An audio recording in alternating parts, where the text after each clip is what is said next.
The mornings in Minja's village began with voices that were not his own.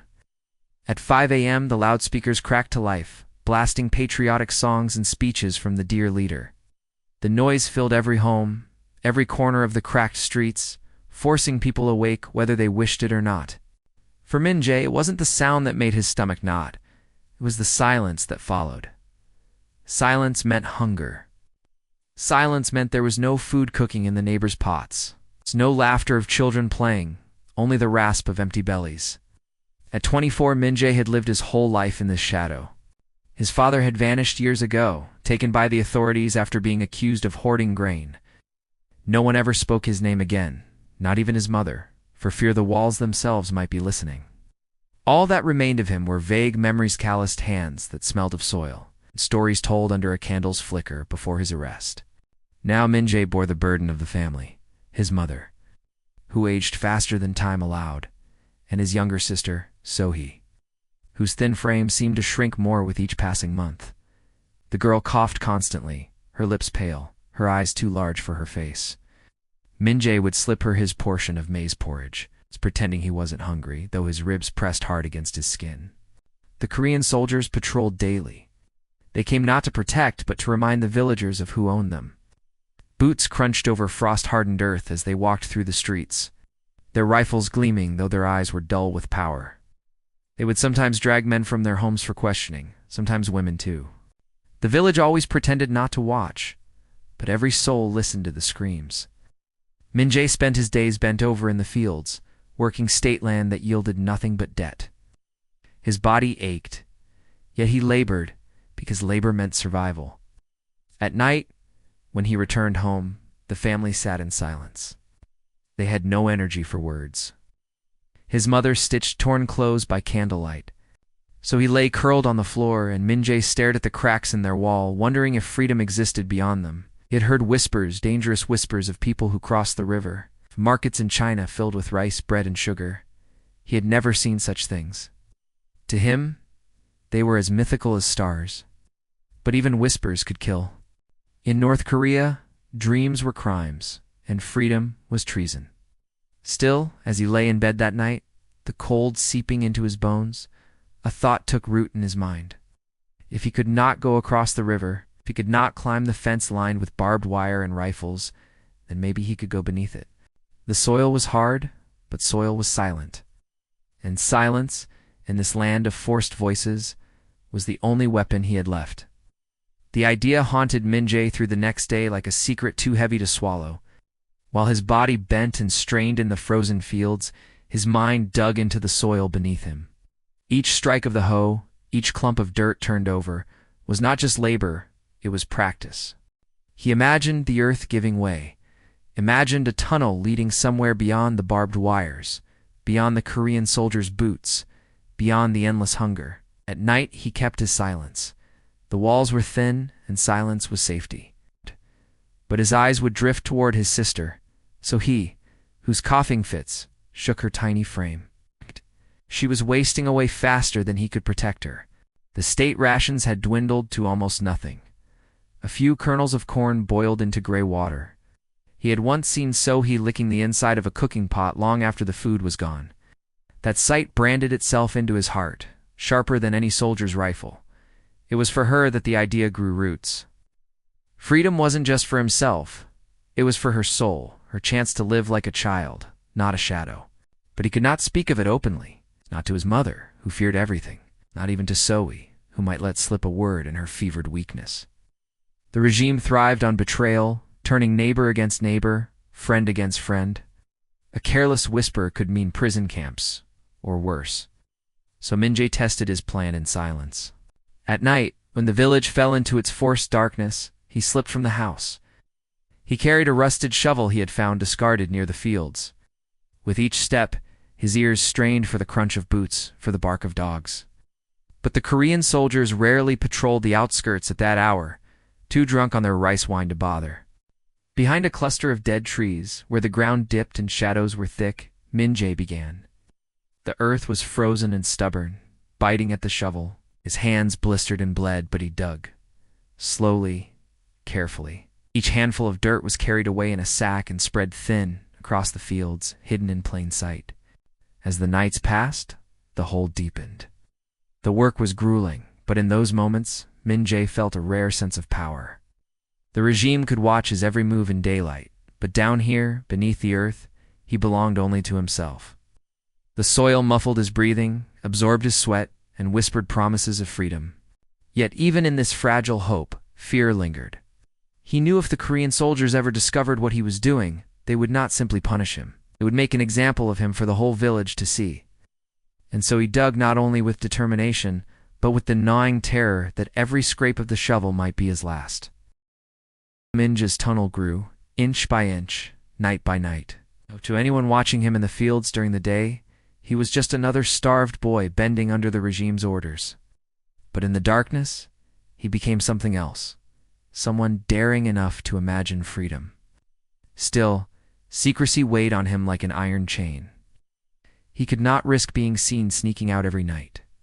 Villagers were always watching, if not for themselves, then for rewards. A sack of rice, a pair of shoes, or even a small favor from the Korean soldiers was enough to make people betray their own blood. The first sign of danger came when his neighbor, Mr. Han, stopped him on the path one evening. Han's eyes were sharp, too sharp, as they scanned the sack slung over Min-jae's shoulder. "Working late in the fields?" Han asked, voice casual but probing. "Yes, sir," Min-jae replied quickly. "The soil is stubborn. I thought I'd loosen it before morning." Han nodded but didn't move. His gaze lingered, and Min-jae felt sweat prick his skin despite the bitter cold. Only when another villager passed did Han finally turn away, leaving Min-jae shaken. That night, while digging, the fear gnawed at him harder than hunger. What if Han had followed him? What if someone else saw? The tunnel wasn't just a secret project anymore. It was a death sentence waiting to be uncovered. Back at home, Min-jae caught his mother's worried eyes. Shh. She had noticed his hands cracked and bleeding, the dirt beneath his fingernails. "Min-jae," she whispered one night, when he was asleep. "What are you doing out there?" He froze. He wanted to tell her the truth, wanted to share the crushing weight. But her voice trembled with fear. He remembered stories of mothers who turned in their sons to save the rest of their families. His own mother would never do that, he hoped. But fear twisted all love in North Korea. It was how the regime survived. So he lied. "Just extra work in the fields," he said softly. "So he needs food." Her eyes searched his, but she said no more. Silence was safer than suspicion. As the nights passed, paranoia grew. Every crack of a branch, every gust of wind, felt like footsteps behind him. Min-jae started hiding his shovel in different places, covering the tunnel entrance with branches and rocks. Yet deep down, he knew shadows were gathering. One evening, as he returned home, he spotted Mr. Han speaking with 2 Korean soldiers near the checkpoint. They looked in his direction, and though nothing was said, Min-jae's stomach turned to ice. The tunnel was no longer just his hope, it was also his greatest risk. One wrong move, one whispered word, and everything would collapse. And perhaps it already had. The nights grew colder, and Min-jae's body weaker, but his tunnel stretched further beneath the earth. Every handful of soil he pulled away felt like a small victory against the regime. Yet every victory carried fear. Fear of discovery, fear of betrayal, fear of footsteps above his head. Inside the cramped, suffocating tunnel, Min-jae often imagined the world beyond. He pictured wide streets lined with food stalls, where no one starved, where no one bowed in fear to portraits of leaders. He saw his sister smiling, her cheeks full again, free of the gray shadow of hunger. It was that vision that kept his hands moving, even as blisters tore and his muscles ached. But outside, suspicion grew sharper. One evening, Min-jae returned to the tunnel, only to find the entrance disturbed. The rocks he had carefully arranged were shifted, the soil slightly scattered. His heart pounded. Someone had been there. He checked the tools hidden nearby. Nothing was missing, but the air smelled wrong, heavy with danger. At home, his mother's worry turned to quiet pleading. "Min-jae," she whispered, clutching his wrist. "Whatever you are doing, stop." The Korean soldiers have been asking questions in the village. They say someone is sneaking out at night. Min-jae swallowed the terror rising in his chest. He wanted to tell her everything, to beg for her blessing, but he could not risk it. The fewer who knew, the safer they were. Yet her eyes, wet with fear, haunted him. He wasn't only risking his life. If the Korean soldiers found out, his whole family would be punished. The pressure crushed him. Every night, as he crawled into the tunnel, he wondered if this would be the night Korean soldiers burst through the entrance, dragging him out into the open. And yet, the thought of stopping was worse. To stop meant surrendering his sister's life, surrendering the dream of freedom. One night, as he dug deeper, he heard faint noises, above muffled voices, boots crunching on frozen soil. He froze, chest heaving, ears straining. The voices grew clearer. Korean soldiers. His heart thundered as he pressed himself against the dirt wall, praying they wouldn't notice the hollow beneath their feet. After what felt like an eternity, the voices faded into the distance, leaving him drenched in sweat. Min-jae realized then how close he was to disaster. The tunnel wasn't just his secret anymore. It was a ticking clock, counting down until someone else uncovered it. And when they did, it wouldn't be just him who paid the price. His mother, his sister. Everyone he loved would fall with him. Still, as dawn broke and he returned home covered in dirt, he whispered to himself, "Just a little longer. Just a little further." But even as he said it, doubt coiled in his chest like a snake. Winter bit harder with each passing night. Snow crusted the roofs of the village and smoke from chimneys hung in the air like ghostly veils. For Min-jae, the tunnel became both sanctuary and curse. Every time he dug deeper, hope flickered like a candle butt. Every time he emerged, eyes watched him and whispers followed. At the ration station one morning, Min-jae noticed the shift. A neighbor, old Mr. Kang, stared at him too long, his gaze sharp and suspicious. Children who once played near his yard now stayed away. Even a soldier passing by muttered something to another and pointed in his direction. The ground beneath Min-jae's feet felt as if it were crumbling. That night, his mother finally broke. She clutched him by the shoulders, her voice trembling. "Someone will betray us, Min-jae. You must stop before they come for us all. I can't lose you. I can't lose your sister." Her words tore at him, but his resolve remained iron. Stopping meant letting his sister waste away. Letting his family die silently under the weight of the regime. But she wasn't wrong. Rumors traveled fast in their village. The Korean soldiers fed on whispers, rewarding anyone who gave them a reason to crush rebellion. If one neighbor spoke a single word, the family's fate would be sealed. Later that week, as Min-jae returned to check the tunnel, he froze. A faint sound breathing. Someone was near. He crouched in the shadows and saw a figure watching from the trees. His heart slammed in his chest. Was it a soldier? No, it was a boy his age. A neighbor named Ginho. Their eyes locked and Min-jae knew at once. Ginho had seen too much. "Why are you digging?" Ginho asked, his voice low but laced with curiosity. Min-jae scrambled for words, but his silence was enough. Ginho's smirk was thin, cruel. "You know, the Korean soldiers pay well for secrets like this." Min-jae felt his world collapse. His entire dream, his sister's survival, his family's safety all hung on Ginho's lips. He begged, whispering fiercely, "Please, don't tell. If they find out, we're all dead. I'll give you food, anything." Ginho tilted his head, savoring the power he held. Finally he muttered, "We'll see," before slipping back into the night. From that moment on, Min-jae lived in terror. Every knock on the door made his blood run cold. Every shout from the streets felt like Korean soldiers coming for him. His tunnel was no longer a secret. It was a knife pressed against his throat, waiting for someone else's hand to twist it. And still, despite the danger, he couldn't stop. Each night, driven by desperation, he dug deeper. Because even as betrayal loomed, so did freedom. The frozen earth groaned under Min-jae's hands as he clawed deeper into the tunnel. Each strike of the shovel felt heavier than the last, his muscles aching, his breath clouding the darkness.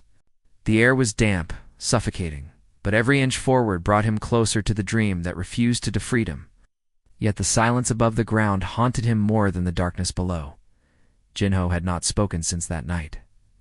No threats, no demands, only a smirk etched into Min-jae's memory, festering like a wound.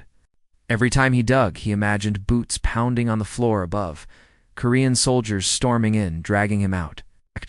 Still he pushed forward. At home, his sister grew weaker. The child's ribs pressed against her skin like sharp lines under paper, her eyes glassy with hunger. Min-jae placed a trembling hand over her chest one evening, feeling the faint rise and fall. "Hold on a little longer," he whispered, as if his words could shield her from death. His mother watched silently, tears streaking her hollow cheeks, but said nothing. Words had become too heavy to carry. One night, while digging, Min-jae's shovel struck something hard. Panic surged through him, but it wasn't a rock, it was roots, gnarled and thick, blocking his path. He hacked at them with desperation, skin peeling from his palms. The roots snapped like bones and he continued, sweat soaking through his threadbare shirt. But with every strike he knew, time was running out. Above ground, patrols grew tighter. Korean soldiers passed through the village more often, their boots crunching in the snow, their eyes sweeping like searchlights. Whispers of disappearances spread, families dragged away in the night for reasons no one dared to ask. One evening, as Min-jae returned home from the tunnel, he found Jin-ho waiting outside his door. The boy leaned casually against the wall, chewing on dried corn. "You dig deeper every night," Jin-ho said, his tone light but dangerous. "Don't think I don't know." Min-jae's stomach dropped. "Please, you don't understand. It's for my sister. She'll die." Jin-ho's eyes flickered, but only for a second. Then he leaned closer, whispering, "I could tell them right now. Or maybe I'll keep quiet. But what's it worth to you?" The world seemed to spin. Min-jae realized his fate was no longer in his own hands. It rested in the greed of a boy who smelled power for the first time. That night, as Min-jae dug deeper, his hands shook with fury and fear. The tunnel grew longer, but so did the shadow of betrayal hanging over him. Freedom felt close enough to touch, yet fragile enough to vanish with a single word from Jin-ho's lips. The cold air inside the tunnel seemed safer than the world above. Min-jae stayed underground longer each night, his body covered in dirt, his breath shallow. Every scrape of his shovel was a plea, every handful of soil a prayer. Yet no matter how deep he dug, he couldn't bury the weight of Jin-ho's words. "What is it worth to you?" At home, his sister's condition worsened. Her voice had become little more than a whisper. "Appa," she breathed, clutching his sleeve with frail fingers. "Don't leave me." Min-jae smiled, forcing hope into his tone. But when she fell asleep, he sat by her side, staring into the darkness, terrified that she might not wake again. The regime's grip tightened. Posters plastered on every wall warned citizens about traitors and defectors. Villagers spoke less, their eyes darting around before every word. The sound of soldiers marching through the settlement at night was enough to make stomachs twist with dread. Fear was now their daily meal, heavier than the hunger itself. And then came the whisper. Late one evening, while Min-jae carried a small bag of dirt from the tunnel, a neighbor brushed past him, murmuring so quietly he almost missed it. "Jin-ho's been talking. Be careful." The word struck like a blade. Min-jae's heart pounded as he stumbled home. Was the betrayal already set in motion? Had Jin-ho gone to the soldiers? He tried to sleep, but every creak outside made him imagine boots, torches, and hands dragging him away. The next day, Jin-ho appeared again, standing at the edge of the frozen river, tossing stones into the ice. He glanced at Min-jae, smirking. "I could make your life very easy, or very short. The soldiers are bored these days. They'd love to find a traitor." Min-jae clenched his fists, rage boiling beneath his ribs, but he bit back his words. To lash out meant death not just for him, but for his mother and sister too. Instead, he swallowed his pride and asked, "What do you want?" Jin-ho leaned in close, his voice sharp. "Food. Sugar. Whatever you get your hands on. I want half of it." It was extortion, cruel and simple. The boy's hunger for survival had turned him into a weapon sharper than any soldier's gun. Min-jae knew he had no choice. If he wanted the tunnel to remain secret, he would have to feed Jin-ho's silence. That night, back in the tunnel, Min-jae pressed his forehead against the cold soil. He realized he was digging not only against the earth, but against time, betrayal, and the ever-present shadow of the regime. Each strike of his shovel echoed with despair. For the first time, freedom felt not like a dream, but a race against inevitable doom. The night was bitterly cold, but Min-jae's sweat drenched his back as he pushed deeper into the soil. The tunnel was nearly long enough now, just a few more nights, he told himself. Each stroke of his shovel was fueled by his sister's pale face, by the image of her eating warm rice in a land where no soldier would strike her for being weak. But shadows never left him. Every time he carried dirt from the tunnel, he feared someone was watching. Jin-Ho's silence was bought, but it wasn't trustworthy. Min-jae knew greed had no bottom. Still, he had no choice but to dig faster, pray harder. Then, the nightmare came. It was dawn when Min-jae returned home from the tunnel, his body aching. He slipped inside quietly, only to hear the sound of boots outside loud, harsh, unforgiving. He froze. His mother's hands trembled as she peeked through a crack in the door. Her face drained of color. "Soldiers," she whispered. The pounding on the neighbor's house shook the walls. Screams echoed through the narrow streets as doors were kicked open. They were searching, hunting. Min-jae's chest tightened. Had Jin-Ho betrayed him already? Minutes later, his door burst open. Soldiers stormed inside, rifles raised, eyes sharp as knives. One grabbed Min-jae by the collar, yanking him to the floor. Another overturned basket, scattering the few kernels of corn they had left. His mother begged, her voice breaking. "Please, he's just a boy." A rifle butt struck her, silencing her in an instant. "Where's the tunnel?" A soldier barked, his words like fire. Min-jae's blood ran cold. He wanted to deny it, to play dumb. But when they dragged him outside, he saw Jin-Ho standing at a distance, smirking, flanked by guards. The betrayal was no longer a whisper, it was a knife driven into his back. They marched Min-jae to the edge of the field. Soldiers shoved him forward, ordering him to crawl. He obeyed, trembling. Until they reached the mound of loose soil near the frozen river, the place he had worked night after night. The tunnel entrance gaped open, exposed. One soldier kicked the dirt pile, laughing cruelly. You thought this would save you?" His boot pressed down on Min-jae's neck, pinning him to the icy ground. Another soldier leaned down, whispering venom. "Digging a tunnel out of the motherland is the same as spitting on our leader's face. Do you know the price for that?" Min-jae's eyes burned with tears, not from fear alone, but from the knowledge that his dream had died. He had failed his sister, failed his family. His heart pounded against the soil he had once believed would lead him to freedom. The tunnel was no longer a passage to hope. It was his grave. The Korean soldiers dragged Min-jae back toward the village. His arms twisted behind him, wrists raw from the ropes. Every step sent pain shooting through his body, but worse than the pain was the weight of his mother's cries echoing in the distance, begging them to spare her son. They tied him to a wooden post in the village square. People were already gathering, neighbors, farmers, even children clutching their mothers' skirts. Fear shrouded the crowd like a thick fog. Everyone knew what was coming, but no one dared to look away. If they turned their backs, suspicion would fall on them too. A soldier stepped forward, reading from a crumpled paper. His voice thundered. This boy betrayed the great leader. He attempted escape through treachery, a tunnel dug to the enemy lands. His words dripped with rage, but also with the rehearsed rhythm of propaganda. Every line was designed not to punish Min-jae alone, but to crush hope in everyone watching. Then came the beating. The first strike was with a rifle, but slammed across Min-jae's ribs. He gasped. The air ripped from his lungs, but no scream escaped. The second blow cracked against his back, forcing him to his knees. Korean soldiers kicked him, stomped on him, laughing as his frail body buckled under the weight of boots and fists.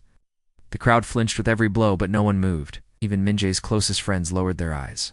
Fear ruled them more tightly than chains. Through the haze of pain, Min-jae caught sight of Jin-Ho standing at the edge of the crowd. His former friend's smirk was gone, now replaced by a hollow look, a face pale with guilt and cowardice. But he said nothing. He turned away. Blood ran down Min-jae's face, dripping into the dirt. His vision blurred, but his mind clung to a single thought. His sister. He imagined her smile, the way she whispered his name when he brought her scraps of food. He prayed silently that she was safe, that his punishment would not extend to her. When the Korean soldiers finally tired of their cruelty, the commander spat on the ground. Let this be a lesson. No one escapes the motherland. No one defies the leader. They cut Min-jae loose, his body collapsing into the dust. He wasn't free, not really. He was broken, discarded like garbage, left as an example. His ribs ached with every shallow breath, his body a map of bruises and blood. Yet even as darkness closed around him, he refused to surrender his last fragment of defiance. If this was the price of dreaming, he thought, then his soul would pay it. The night after the punishment, Min-jae lay on the cold floor of his family's hut. His body broken, every breath sharp and painful. His mother dabbed his wounds with scraps of cloth dipped in boiled water. Tears ran down her cheeks silently. She dared not sob in case the guards outside heard.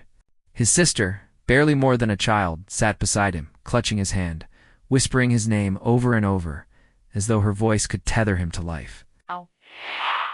Min-jae's eyes fluttered open. The world was blurred, his ears ringing with phantom echoes of boots and fists. But he managed a weak smile for his sister. "I tried," he whispered. His voice was hoarse, barely audible. "I wanted you to see a world where rice is not rationed, where children don't starve." His sister cried harder, shaking her head. "Don't talk like that, Appa. You'll heal. You'll try again." But Min-jae knew. His body was too broken, his spirit drained. He had dug for months, each handful of dirt filled with hope, each inch of the tunnel a promise of freedom. Yet the Korean soldiers had taken it all away.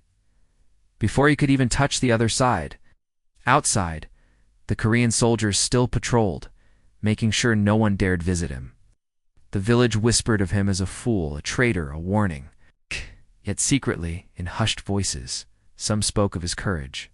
He had tried what they all wished they could. In his final hours, Min-jae drifted between pain and memories. He saw his father, lost to the famine years ago, smiling proudly. He saw the tunnel, stretching endlessly, opening into a meadow of sunlight that no soldier could ever reach. When the morning came, his chest rose one last time, before falling still. His mother clutched him tightly, her wails muffled by trembling hands. His sister pressed her face into his shoulder, refusing to let go. The Korean soldiers never came inside. They didn't need to. Their lesson was complete. The tunnel remained unfinished, filled back with dirt by the same Korean soldiers who had broken him. But in the hearts of those who had watched, the image of a boy who dared dig for freedom lived on. And though Min-jae never walked through it, the dream of escape he carried would linger. It would pass from whispers to rumors, from rumors to determination. Someday, perhaps, another would finish what he began. For now, his story ended where it began, in the dust of North Korea. With a boy who dared to dream, punished for believing in a world beyond the walls,